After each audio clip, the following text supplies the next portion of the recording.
Alright, so I think in the next 10 to 20 years that Microsoft is going to dominate the whole of gaming. Okay, it sounds crazy. It actually sounds really wild actually, now I said it out of my mouth, but I really, really think that this will happen.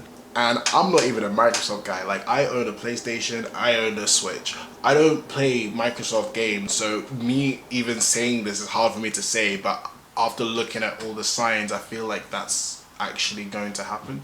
And I'm going to explain why. So, bear with me here. This is good. It's gonna be a lot of theorizing, and also I'm basically using what Microsoft's strategy is in terms of the next gen to show why I believe that they're going to dominate gaming. Like, I really think it's gonna happen. So coming back from this gen that we're currently in, moving on to the next gen, I would say the big three consoles were the PS4, the Switch, and the Xbox One. I know the Switch is like 2 years or 3 years old. The Switch is more of this gen rather than the next gen, even though it's technically part of next gen, but that's a whole other story. In the last gen, Microsoft sold only about, I believe Microsoft Xbox Ones were the least sold compared to the PlayStation or PS4 and the Nintendo Switch, which obviously looks bad on Microsoft's, part. And I think it came to a lot of reasons. I would say mainly exclusives, because when you're Sony and you have all these exclusives like Spider-Man, God of War, Uncharted, Horizon, and it just keeps on going, Microsoft had problems. So I think the big reason why they failed in this gen had to be the E3 2013, I believe it was, yeah. E3 2013 was just... they tried to sell us a streaming box, or no, not even a streaming box, a live TV cable box more or less, than a gaming console, and they forgot that they're trying to sell this to gamers. So from there they just lost, and they never were able to recover since. So that's why they were just completely lost the last generation. Even though Xbox had a lot of mishaps and just troubles all the way through last gen, one of the exciting products that I believe they produced was the Xbox Game Pass. Now, this service is a Netflix style gaming service whereby you play any game that is on the service, and you can download it or you can play it straight there online, I believe. And all you have to do is pay $10 a month. I mean, that's awesome. Games are expensive, so if you're able to play so many games plus the newest Microsoft's exclusives on day one just for $10 a month rather than paying $60 every single game, then we're all for it. I mean, it's a genius idea. And Sony had their own version of this gaming streaming. It was called PS Now, and PS Now just doesn't compete. I mean, what that thing is it has way older games and not a lot of PS4 games, and the service is just bad compared to Microsoft's.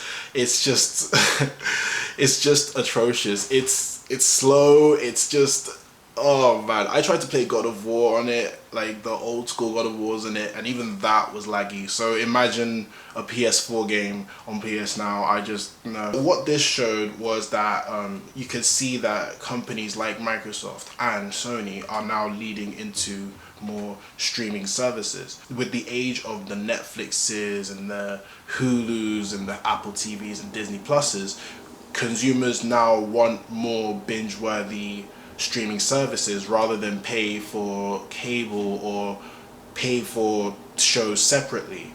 So we're coming to an age where subscription is the norm. So making a Game Pass was one of the best ideas that Microsoft could have done, because in the future gamers would probably want to just pay a set price and get as many games as they can for that price.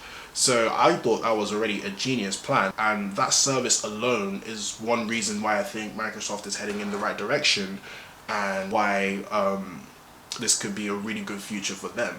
So if Microsoft released 2 exclusives in 1 year, that's already $120 worth of games that you have to buy.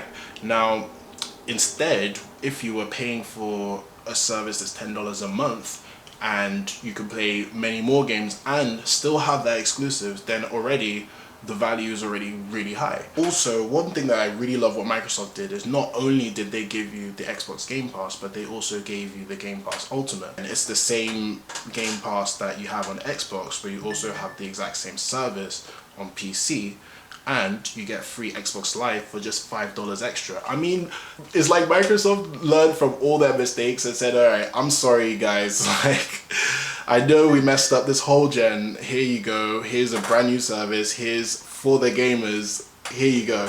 And they're already starting to grab my attention. I mean, before they announced all these services, I didn't care about what Microsoft was doing anymore because I gave up, because I realized they had no exclusives. Now that they've given this Game Pass and the fact that they're acquiring all these studios, I'm really inclined to get the next Xbox because they have Game Pass. I mean, I'm incentivized because I don't have to be buying games over and over again, and I can play all their exclusives. I mean, it's a win-win for me. So already the service has incentivized me. So imagine if more people start to learn about the value and it incentivizes them. Already, I think that service is one reason whereby they're going to dominate in the future. But it's not just the Game Pass service that I think will help Microsoft to dominate the whole of the gaming industry. The main reason why I think they're going to dominate gaming is because they are now heavily investing into cloud gaming. What the promise of cloud gaming is that you're able to play any graphically intensive game on any screen using only the internet. So the plan is that we're able to play on our TVs with just the internet, on laptops with just the internet, on our phones with just the internet. And the fact that 5G is now coming into play means that they're able to utilize that 5G and make cloud streaming work effectively. According to Qualcomm, 5G is expected to hit speeds of 20 gigabytes per second.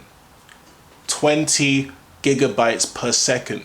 That is insane. I don't think you understand how crazy 20 gigabytes per second. You can download a terabyte in less than a minute. That's the peak speeds we're about to hit with 5G. If you could do something mind-blowing like download 20, 50 gig PS4 games in less than a minute with peak 5G, imagine cloud streaming. It would be so easy to do. In my opinion, I think that cloud streaming is just guaranteed to be the future. There was a statement by Phil Spencer where he stated that Microsoft aren't competing with Sony and Nintendo in the next gen, that their focus is competing against Google and Amazon. And when he said that, I was like, do you know what? I agree 100%. That is, they're the only competitors. When I think of tech industries that are really focusing on cloud and the future of cloud, three names come to the back of my head. One is Amazon, one is Google, and the third is Microsoft. Them three companies are guaranteed using cloud services today, and they're guaranteed trying to make their whole companies run on the cloud. Google and Amazon, who already have an interest in how the gaming market works because of services like YouTube and Twitch, they would want to try and get into the gaming sphere and try and see if they could leave their mark on it themselves. Now, because of the dominance with Sony, Nintendo, Microsoft, and also PC, it's really hard for them to do that in terms of the console market. But when it comes to cloud streaming and the fact that Sony and Nintendo really can't compete, they have a gap in the market now. They have an opportunity to come in and try and make their own service and try and see if they can make profit from it. Google released Google Stadia last year and it came out with a lot of mixed reviews, mainly because it was incomplete and it just didn't have enough games. They're not a big three company, so already you're trying to convince gamers who have spent a lot of their lives buying either a Sony or Microsoft or a Nintendo product to move to something completely new. And then also they didn't release it with any exclusives or killer apps, so already you're not motivated to even jump ship. And then even on top of that, there were barely any games, and the games that they did have were all games from around the early 2019s or 2018. So it was just it was really hard to sell that to gamers, and the fact that it wasn't a console as well, and it was actually through the internet, which we all know isn't that great right now. So it was a very, very hard sell. The reason why I believe Google released the Stadia last year is because they wanted to release their cloud streaming service before Microsoft had the chance to promote their cloud streaming service. The difference with Microsoft and xCloud is that they're not trying to force you to get rid of your Xbox to get the service. They're essentially selling it as an add-on, or you can have it on its own. So if you get for example the Xbox Game Pass Ultimate, Microsoft has stated that you'll be able to get xCloud included with that. So you get a free streaming service by joining Xbox Game Pass Ultimate.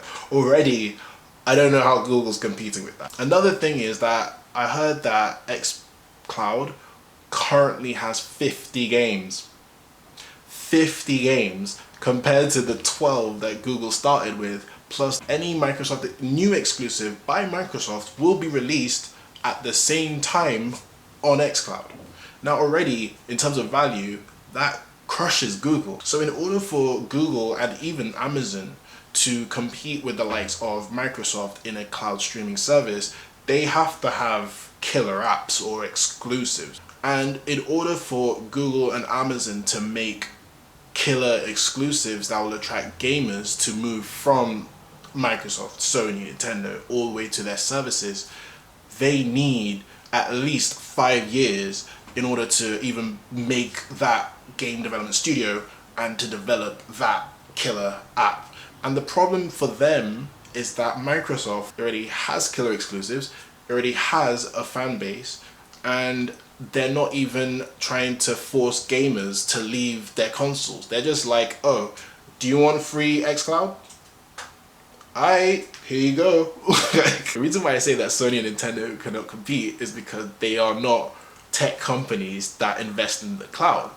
That's why I think Sony teamed up with Microsoft in order to make future cloud endeavors or cloud gaming endeavors, because I think they know that they cannot make a cloud service to beat Microsoft. It's impossible. They're not Microsoft. They're Sony. They don't do the cloud. They don't make a ridiculous amount of products. They are Sony Electronics. They're not Microsoft, the tech giant. Okay, so this is where I'm gonna have some fun here, and I'm actually gonna start theorizing. All right, I already said that Sony and Nintendo cannot compete for having a better cloud service than Microsoft. It's not possible, because they're just not they're not a company of the magnitude of Microsoft in order to do those services effectively. And in terms of Nintendo's side, this is a really big issue, because what Nintendo is relying on right now is the portability of a Nintendo Switch.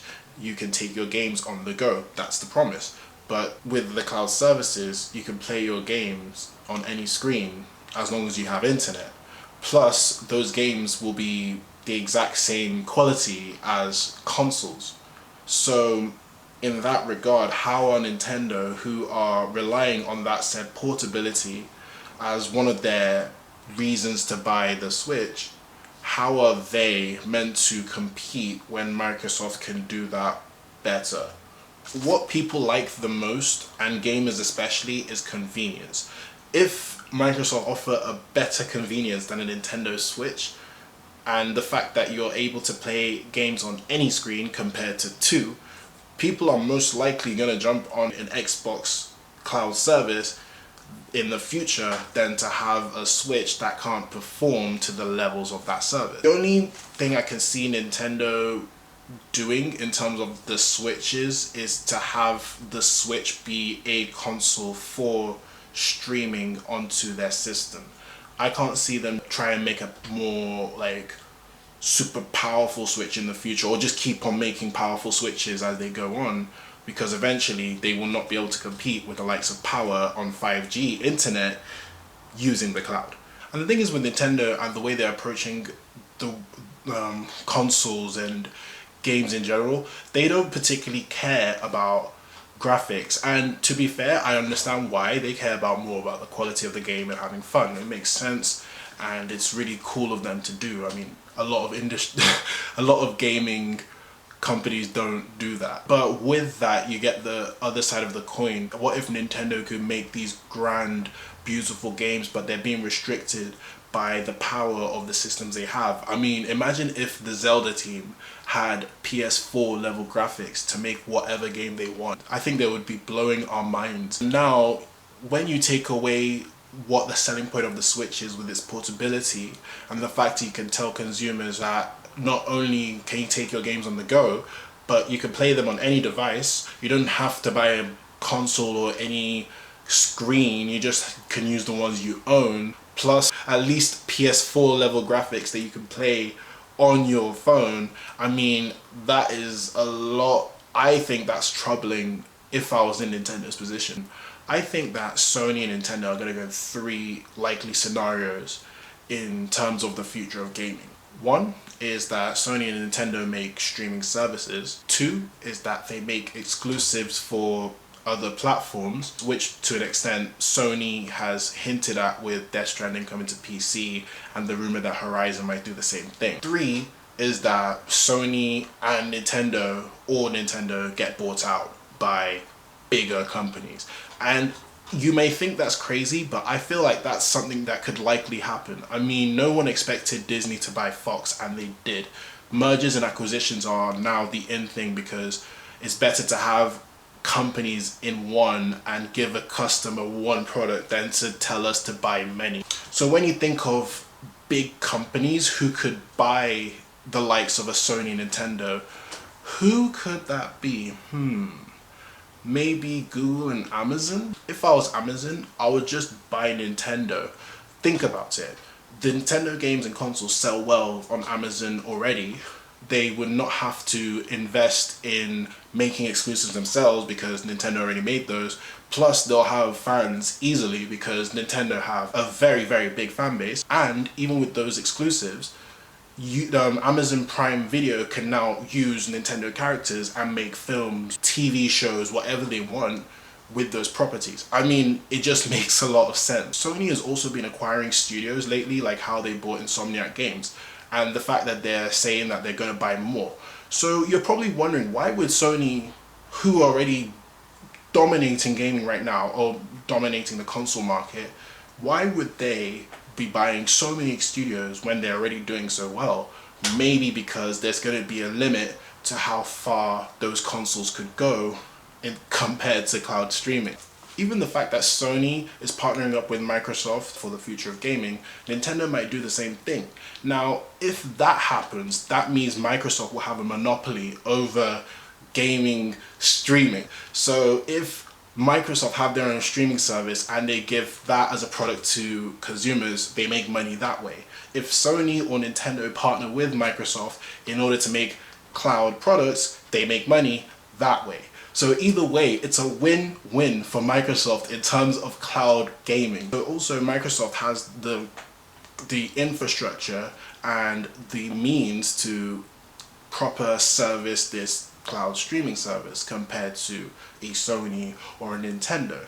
Now, where Google and Amazon come in, they might have the infrastructure and means to service cloud, but they don't have the exclusives or the fan bases to get them to join their services. Hence, Microsoft are winning in both regards. And what's exciting about this generation is that you can see that Microsoft are making leaps and bounds in order to appease the gamer. They're really doing well in terms of their marketing strategy and in terms of the things that they're promising us in terms of what Microsoft has for the future. The fact that the Xbox Series X is rumored to be more powerful than the PS5 already shows you Microsoft is trying to be the top dog of gaming. What I feel like Microsoft did in the last gen is they did a lot of learning from a lot of mistakes. Now they know they can't just make a TV box and expect gamers to be happy with that. No, we need a gaming system.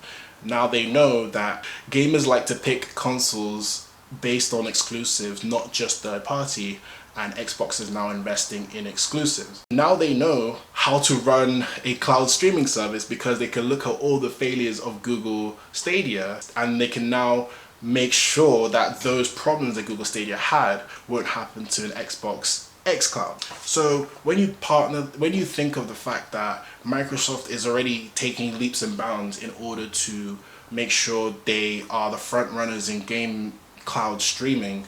And now that they're trying to be the leaders in gaming streaming services with Xbox Game Pass, you already know that these guys are not joking with the future of gaming. I feel like because Sony and Nintendo have their limits in terms of cloud, and Google and Amazon have their limits in terms of exclusives and gamer fan base, I don't think that either or will be able to compete with Microsoft in the future. I feel like Microsoft is basically a shoe-in to dominate gaming in about 10 to 20 years. Maybe it might not be with consoles, maybe it might not be with exclusives, but in terms of value for the gamer, I can't see how they're going to be beaten. Yeah, so that's just a crazy theory of mine and a bunch of talking that I've been doing for God knows how long. Do you agree with what I'm saying?